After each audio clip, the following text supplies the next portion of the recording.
کلک زمون پننګ ولاړ خوشحال هم عجب خان دے مونگا پختانے یو پا وطن موزن قربان دے مونگا پختانے یو پا وطن موزن قربان دے.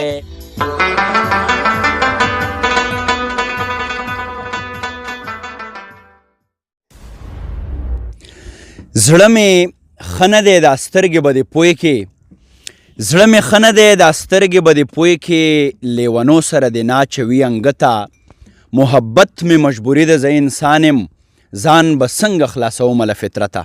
قدرمنو ابصر افغان یم او نن زه د داسې ګلالو ماشومانو سره ناست یم چا چې زموږ د وطن یوه ډېره ښایسته سندره په ډېر ښه ډول باندې راجوړه کړې ده. زه یادګیرنه کوم په دې ځای کې چې یونس قیاسي صاحب خدای بخلی ډېر لوی نوم چا چې دا مشهور کلام لیکلی دی موږ یو د خیبر زلمي پښتو زموږ شان دی موږ پښتانه یو په وطن مو ځان قربان دی. د یونس قیاسي صاحب نه په بخښنه باندې دغه کلام دې ماشومانو د زلمو نه پیغلوته کړی دی او هدایت خټک صاحب زموږ ډېر تکړه د دې ماشومانو والد محترم پلار څوک چې د 21مې پیړۍ یو ډېر زیرک فکر دی او واقعي چې د نوي تقاضو نوي دور په احساس باندې پوهه پلار دی. ډېر خوشحاله یم خپلې ماشومانې انکریج کوي هغو ته حوصله ورکوي. هدایت خټک صاحب سره اول یو څو خبرې کوو بیا دې ماشومانو ته چې کوم کلام ورکړی شوی دی هغه دې ډېر ښایسته وی هغه در باندې هم اورمه. هدایت صاحب سلام علیکم. وعلیکم السلام سلامونه او احترامات.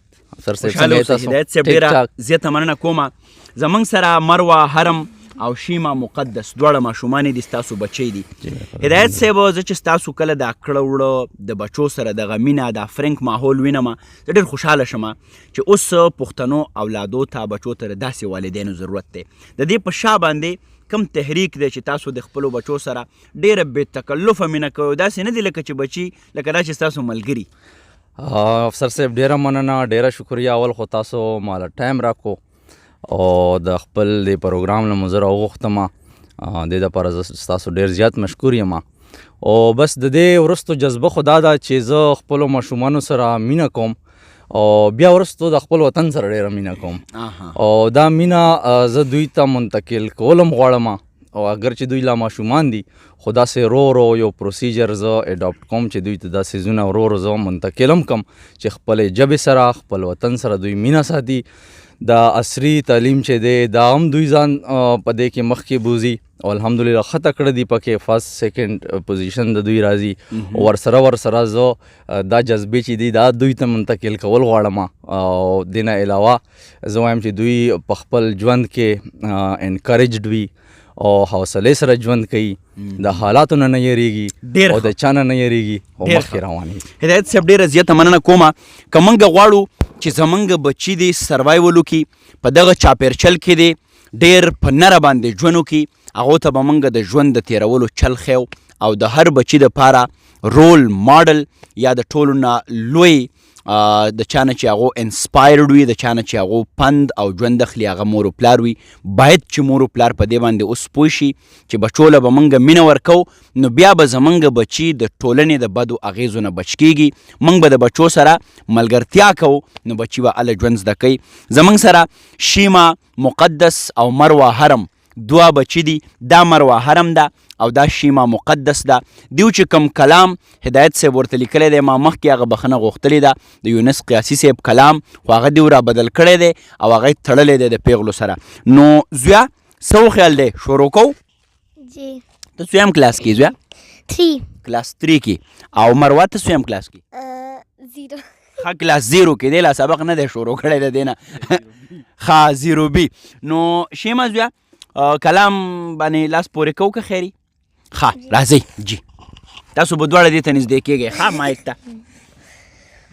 مونږ یو د خیبر پیغلې وطن زمونږ ځان دی مونږ پښتانې یو په وطن مو ځان قربان دی مونږ پښتانې یو په وطن مو ځان قربان دی مونږ یوسف زیو کمو منده او خټکی یو شاباس. ننګ لرو غیرت لرو د ټول جهان ښکلي یو زمونږ د حیا صدر خور شوی تر اسمان دی مونږ پښتانه یو په وطن مو ځان قربان دی مونږ پښتانه یو په وطن مو ځان قربان دی مونږ فریدی یو که وزیر او بنګشي یو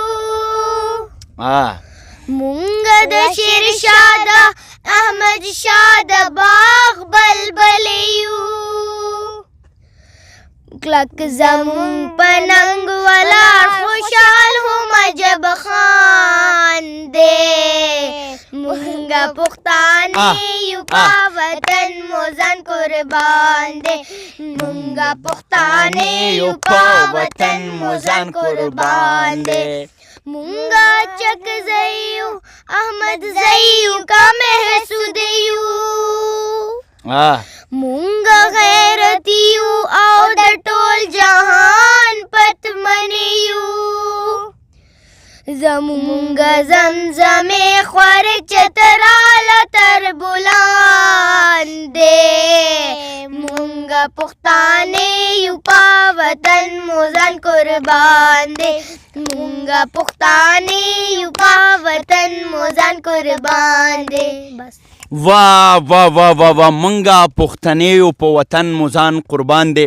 قدرمنو د دې ماشومانو کېناسته دلته دا بانډار را جوړول دا بېماني او بې مقصده نه دی. تاریخ به یاد ساتي چې منګه لګیا او ډېر په اخلاص سره په پاکې جذبې سره خپل د برخې کار کوو. زما ملالې پې د لوی میون غذا ګټلې زما ملالې پې د لوی میون غذا ګټلې زاهده ته د یا قربان د زوره څه خبرې. دغه بانډار په دې ځای باندې پای ته رسومه. افسر افغان ته اجازت راکوئ. ښاد آباد او بریالي اوسئ.